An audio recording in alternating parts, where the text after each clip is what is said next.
ಯಾಕಪ್ಪ ಜಾಗಿಂಗ್ ಅರ್ಧದಲ್ಲಿ ಬಿಟ್ಟು ಬಂದ್ಬಿಟ್ಟಿದ್ಯಾ? ಏನಾಯ್ತು? ಏನಿಲ್ಲ ಕಣೋ, ಸಿಕ್ಕಾಪಟ್ಟೆ ಮಂಡಿ ನೋವು, ನಾನು ವಾಕ್ ಮಾಡೋಕ್ಕಾಗ್ತಾಯಿಲ್ಲ, ಅದಕ್ಕೆ ವಾಪಸ್ ಬಂದ್ಬಿಟ್ಟೆ. ಮುಂಚೆನೇ ಹೇಳ್ಬೇಕಲ್ವೇನಪ್ಪ? ಓ, ಕೃತಿ ಕಾಲ್ ಮಾಡ್ತಿದ್ದಾಳೆ ಇರು. ಹಲೋ, ಏನಾಯ್ತು ಪ್ರಶು? ಯಾಕೆ ಬೇಜಾರಲ್ಲಿದ್ದೀರಾ? ಅಯ್ಯೋ ಕ್ರೂ, ಅಪ್ಪನಿಗೆ ಮಂಡಿ ನೋವು ಸಿಕ್ಕಾಪಟ್ಟೆ ಜಾಸ್ತಿ ಆಗಿದೆ. ಅದಕ್ಕೆ ಇವತ್ತು ಬೆಳಿಗ್ಗೆ ಜಾಗಿಂಗ್ ಮಾಡ್ಬೇಕಾದ್ರೆ ಅರ್ಧದಲ್ಲೇ ವಾಪಸ್ ಬಂದ್ಬಿಟ್ರು. ಬಾಬಪ್ಪ ಡಾಕ್ಟರ್ ಹತ್ರ ಹೋಗೋಣ ಅಂತಂದರೆ ನಮ್ಮ ಅಪ್ಪನಿಗೆ ಟ್ರೀಟ್ಮೆಂಟು ಸರ್ಜರಿ ಅಂದರೆ ಸಿಕ್ಕಾಪಟ್ಟೆ ಭಯ. ಅದಕ್ಕೆ ಇವರು ಅವಾಯ್ಡ್ ಮಾಡ್ತಿದ್ದಾರೆ. ಯಾರು ಹೇಳಿದ್ರು ನಿಂಗೆ ನೀ ಪೇಯ್ನ ಸರ್ಜರಿನೇ ಮಾಡಬೇಕು ಅಂತ? ಒಂದು ಸ್ಮಾಲ್ ಇಂಜೆಕ್ಷನಿಂದ ಮಂಡಿ ನೋವನ್ನ ಕಮ್ಮಿ ಮಾಡ್ಬೋದು. ಇದು ಅಡ್ವಾನ್ಸ್ ಟ್ರೀಟ್ಮೆಂಟು.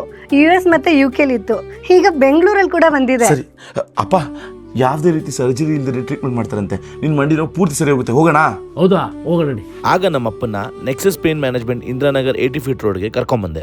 ನಂತರ ಗೊತ್ತಾಯ್ತು ಯಾವುದೇ ರೀತಿ ಸರ್ಜರಿ ಇಲ್ದಿರೆ ಕೇವಲ ಅರ್ಧ ಗಂಟೆಲಿ ಕೋಲ್ಡ್ RFA ಲೇಸರ್ ಟ್ರೀಟ್ಮೆಂಟ್ ಮೂಲಕ ಮಂಡಿ ನೋವನ್ನ ಕಡಿಮೆ ಮಾಡ್ಬೋದು ಅಂತ. ಅದಾದ ಬಳಿಕ ನಮ್ಮಪ್ಪನಿಗೆ ಕಂಪ್ಲೀಟ್ ಆಗಿ ಮಂಡಿ ನೋವು ಕಡಿಮೆ ಆಗುತ್ತೆ. ಅದಕ್ಕೆ ಕಾರಣ ನೆಕ್ಸಸ್ ಪೇನ್ ಮ್ಯಾನೇಜ್ಮೆಂಟ್ ಸೆಂಟರ್.